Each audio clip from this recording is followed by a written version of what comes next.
Hello and welcome to another episode of Cyrils Brettspiele. In a nutshell edition, King Chocolate today from Mayfair Games. Yes, let's take a closer look to King Chocolate. As always, what's in the box? These cool screens here, this ring here, this six-sided ring, all these tiles here, massive cardboard, some coins, meeples, and some chocolate production tokens. That's what's in the box. And now let's take a look. What is the theme of the game? Obviously, it's chocolate, making chocolate. And as you probably mentioned, everybody is saying, wow, what a cool theme is that. So how does this game work? On your turn, you play one of these tiles. Usually you have tiles on your hand.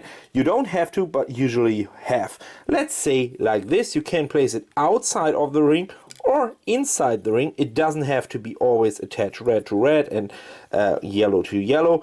As you can see, the numbers 1 and 1 and red are always the same. You could play it like this, whatever you want. You can play it also like this, whatever you prefer. After that, you can play your action points. This game is about action points. And by the way, inside of these screens there is a handy dandy little helper sheet. So place a tile, what we did, and then step 2, spend a total of 3 action points.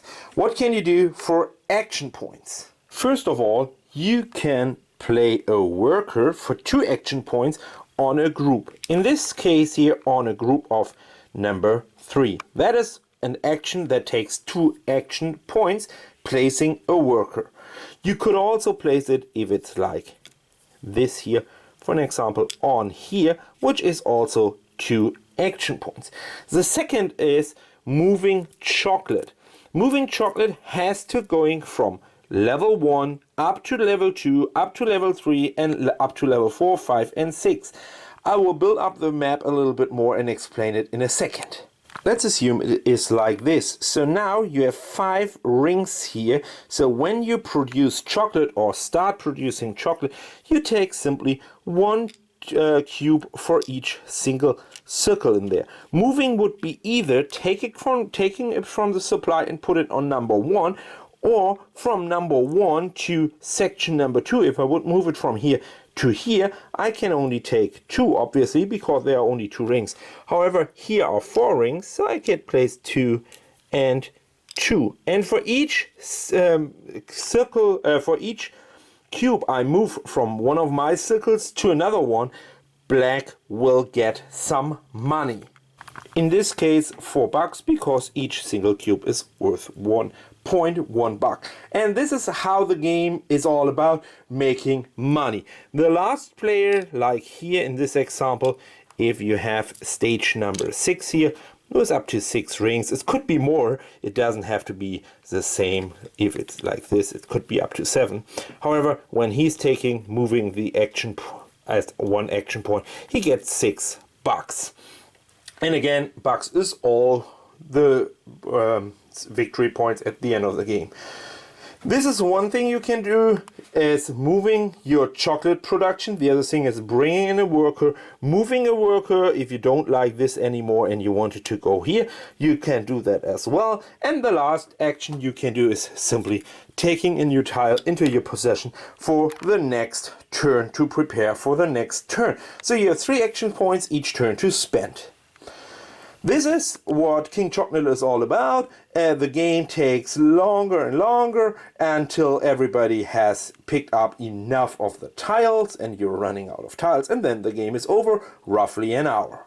The end game is simply triggered by running out of these tiles. So let's talk about my personal experiences with King Chocolate and all my thoughts about King Chocolate.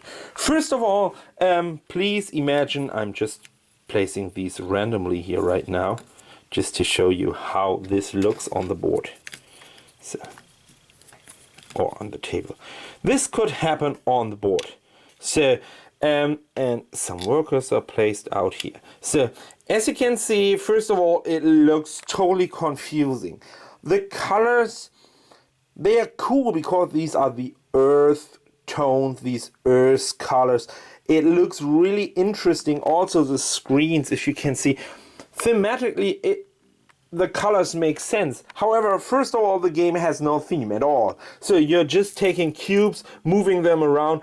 I have never ever seen someone feeling like making chocolate in the game or something similar. The colors are not really helpful in seeing, oh, is this right now on that? Is it? Oh no, it's a number 4 and this is a number 6. So you usually looking around, oh, this is my pile 6, where is my other worker? Oh, it's a 5. Oh, who else has? So these colors are a little bit of confusing. And you don't have any decisions to make. You always take a tile, usually, which is 1 AP, 1 action point, and then either moving around these cubes and making some money and giving the other players money as well, or moving around your workers, which is an action you try to avoid, because, I mean, that's worthless. So, yeah, I don't know. You're playing this game longer and longer. It's only 60 minutes, but however, you're playing it and playing it and playing, and nothing really happens in that game. Not really a deep strategic decision you can make during the whole game. And after 15 or 20 minutes, everybody thinks, oh, whew, when is the game ending? Can you please explain the end game conditions again? So this game is simply not thrilling. It doesn't push you into the game. You are more playing this game and hoping, oh, when is this torture of wasting time over? I know that sounds brutal, that sounds cruel, but the truth on that game here is there's no theme on the game. It's an abstract game. The artwork is questionable.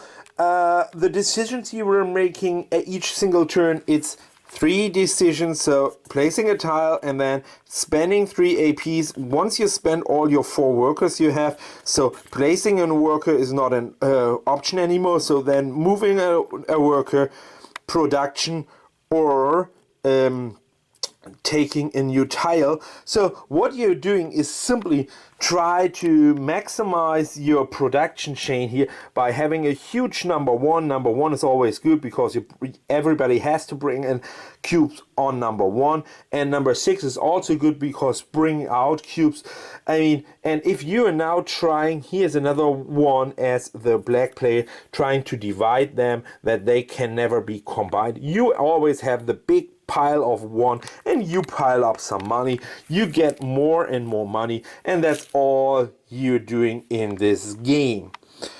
I played that game, I would say 3-4 times with my play testing groups, and honestly I never met a player who said, yeah, let's do it again right now, it's a cool game.